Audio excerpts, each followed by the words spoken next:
Shocking news from Los Angeles tonight. NBC News has confirmed pop superstar Michael Jackson is dead at the age of 50.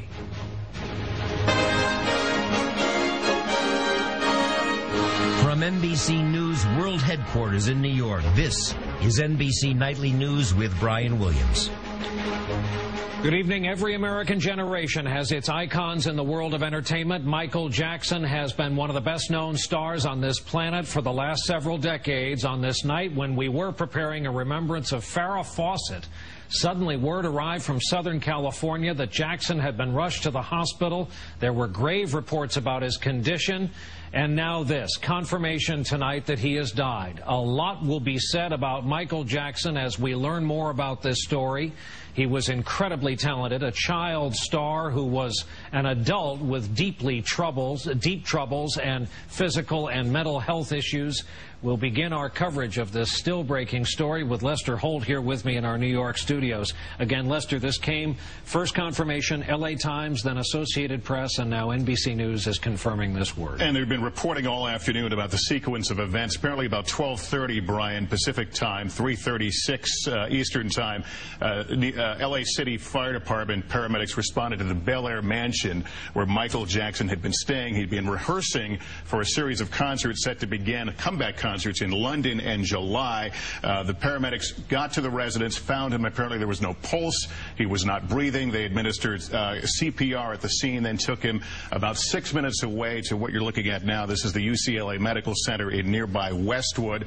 Some family had begun to gather there. The press, of course, gathered, and then we learned just a short time ago in these latest reports that Michael Jackson did die. Apparently he never regained consciousness. They were not able to reestablish a pulse.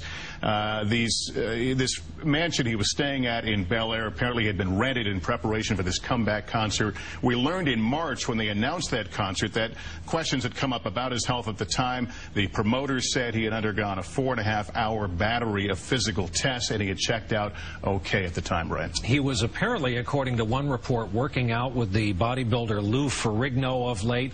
MSNBC is reporting that he had expressed a desire to do so-called two-a-day rehearsals for this upcoming tour. We go now to NBC's Michael Oku, who is outside the hospital where all of this took place today. Michael? Brian, good evening. If you didn't read anything about what had happened here, just walking by, you would know that something very serious is happening here at the UCLA Medical Center. Choppers are buzzing overhead. Crowds are assembling all along the streets and the sidewalks here. And the news media has arrived in spades. I can also tell you that cones have been laid out on the street, those familiar orange cones that are used to redirect traffic. Very clear that something serious happening inside. Again, NBC News confirming that legendary singer Michael Jackson has in fact died of cardiac arrest. What we are learning at this hour is that fire personnel, that is responders, went to his home at about 12:30 this afternoon in response to a 911 call from that home and found Mr. Jackson reportedly without a pulse. They tried to revive him. They were unable to and rushed him here to the UCLA Medical Center, where, again, Brian, I can tell you, while we have not talked to officials here inside on the ground at least, clearly the scene outside here, while not one of complete bedlam, very much of a crowd assembling to a very serious news event. Brian? Michael Oku at UCLA Medical Center at this hour. He was a shooting star, Michael Jackson was, in the American pop music scene, including American popular culture as a whole. As we've been reporting, he was hoping for a career comeback, including dozens of sold-out shows in London. Now our own Peter Alexander has a look back at the life and times of this very troubled but extraordinary performer. From the beginning, you couldn't take your eyes off him. His older brothers, who made up the rest of the Jackson 5, sang and moved. But Michael, the youngest and clearly the prodigy, was the one who moved you. Under the tutelage of producer Quincy Jones, Jackson later evolved as a solo performer, which redefined him for his already adoring public. Fans also saw and seemed to like his unmistakable style, the military costumes and that sequined glove. Just beat it, beat it. His 1982 album Thriller won 8 Grammys, made Jackson's moonwalk a signature, and gave him the stature to call on any collaborator he chose. But just as quickly as his star rose, Jackson's eccentricities became more clear, including the changing color of his skin. Jackson also turned a California ranch into a child's fantasy called Neverland. But in 1993, a 13-year-old boy claimed that Jackson had molested him. The case was settled, with Jackson never admitting any guilt. These statements about me are totally false. Jackson was married twice, first to Lisa Marie Presley, Elvis's daughter, and 3 children after that marriage failed to remove the suspicions fanned by an unquenchable tabloid fire.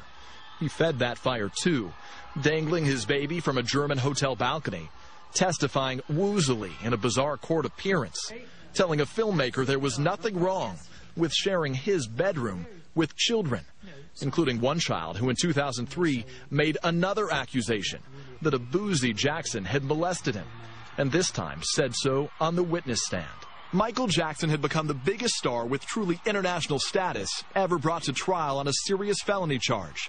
But still, he was celebrated by a worldwide following and will forever be ranked among the greatest music artists of all time. Peter Alexander, NBC News, New York. Again, if you're just joining us on Nightly News tonight, we're still reacting to this incredible news. The sudden word out of Los Angeles, now confirmed by NBC News, Michael Jackson dead at the age of 50. Lester Holt here with us in our studios.